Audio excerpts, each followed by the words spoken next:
Hello everyone and welcome back to Agent Nagash's channel dedicated to Sigmar, and in this video we're going to be returning to the OSSIARCH Bonereapers, which are the new Death Army that is coming out in all the teasers, trailers and articles they have been showing us. So they released an article on the 7th of September, which I appreciate is a few days ago now.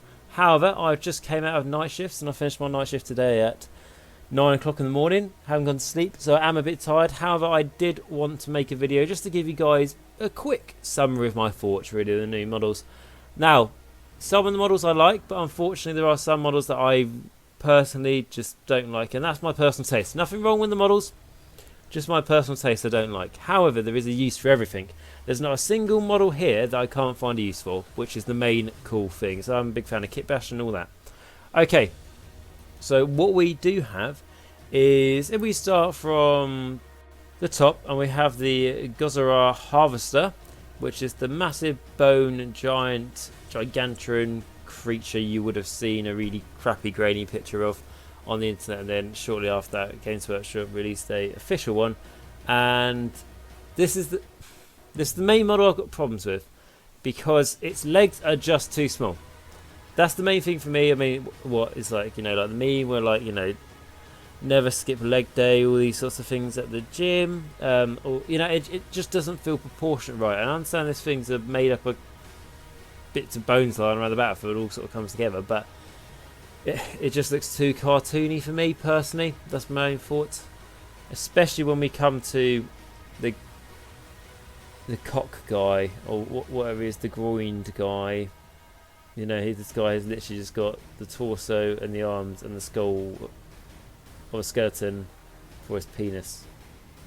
It's just a bit weird.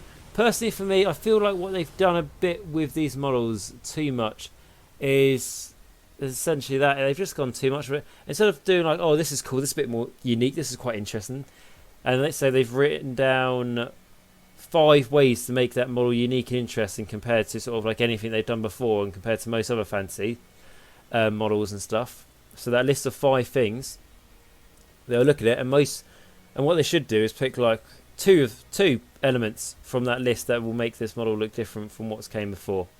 However, what they have done is chosen all 5 of those things and just gone crazy with it.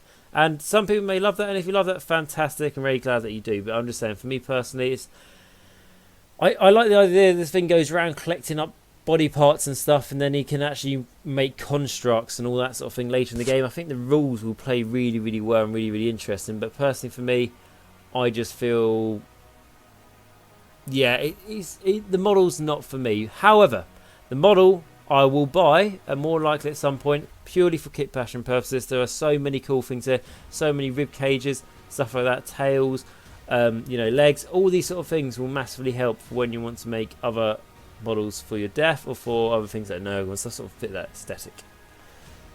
Okay, and then the next one we're going to look at is going to be the Immortal God. Now, I prefer basically these are the guard version of the ones they showed us before. We had the twin swords. These are the guard / samurai versions. They have a shield and they have a halberd essentially.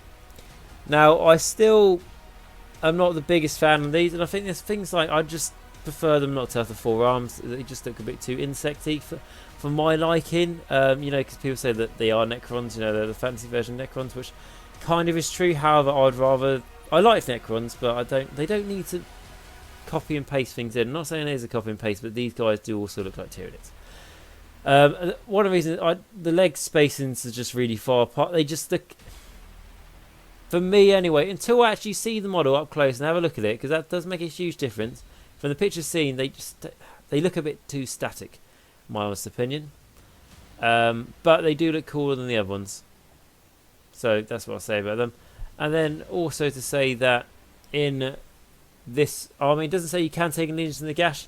However, Nagash is referenced throughout this article, and the final picture we have got on the article does mix and match the Legions of Nagash with the Bonereapers. And when I say mixed Legions of Nagash, I mean we can see it mixes mixes Arcan the Black, and it mixes Nagash, the Supreme Lord of Undead. And I can't see any other Grand Host of Nagash You know, when I say Grand Host Nagash, I mean Legions of Nagash units. Like I say, apologies, I'm quite tired, and I haven't like dissected this picture to try and find out what is in there.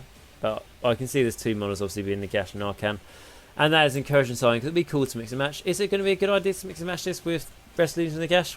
Maybe not, as they've got their own battle zone coming out, and maybe best for them just to stick to themselves. However, we do have some cool things in this final picture as well. We also have the undead version of the Lord Citizen on Dracov, which is absolutely awesome, and this is the guy who is mounted on the left side of the picture. Like I say, I'll try and have these pictures up when I'm talking about the individual things. However, very tired. I'm not going to spend a crazy amount of time editing. But there's this guy riding a skeletal undead Dracov, is what I'm going to call it, like dog dragon thing. And that is my favourite model in the entire range that we've seen. I will buy that model 100% because I think it's absolutely awesome. And that is why I love it. It's like just a mini version of the, you know, Dread Abyssals we've got for our Mortarchs, which I just think is really, really cool. So I love those monster pieces. Okay, guys, so those are my thoughts on them. The only other thing to say is that this is coming out in October. I think they may tie it in with Halloween. However, if they do tie in Halloween, that's obviously the 31st of October is when Britain's meant to leave the EU, and that could impact things with postage services and trade and all that sort of thing. So I don't know if they'll do it before then, so they don't get caught up in that hassle, and then it's not like another Sylvaneth Battletome situation. Obviously, these have got a lot more models coming out, so that's a big impact there as well. And I think, and also it's quite a long time to wait. You know, they reference at the bottom saying like Nagash had to wait an eternity to be able to make these guys, and then they say, whilst Nagash had to wait an eternity, you only have to wait a couple of months. A couple of months is quite a long time between releasing the first images of the models to actually releasing the models themselves. That's personally I think. But, you know, time does fly, and, you know, before you know it, it'll be real. So, guys, let me know what you think down below of the new releases. Like I say, there are some things I do like, but overall, I'm not massively seeing the aesthetic for me personally. It just looks a bit too cartoony. Doesn't mean it's wrong, but that's personal for me. Maybe the rules and stuff will change my mind on it. But guys, let me know your thoughts down below. And if you did enjoy the video, please like, subscribe and comment down below. As it matters, does help the channel. It's absolutely free for you guys to do so. If you'd like to support the channel a step further, I've now got a Patron account, which is a great way to get a source of support for the channel. And I'd like to thank all my patrons for that. And in particular, I'd like to thank Max, Martin and Simon. Thank you guys for your continued support. It really does help towards the channel. It's greatly appreciative. If you can't support me on Patreon, that's absolutely fine. I'm just really glad you came and checked out this video today. And finally, guys, I apologise for maybe seeming a bit tired, not as enthusiastic in this video. I don't mean that because like I really don't like the new models. There's some models I don't like, but it's mainly just because I'm very tired and I've been up for over 30 hours now. So that's the only reason. But the reason why I wanted to get this out straight away is because it's already like 3 days late, isn't it? So I wanted to give you guys my thoughts on that. Okay, so guys, I thank you very much for watching this video, and until next time, remember, Nagash is all, and all is one in Nagash.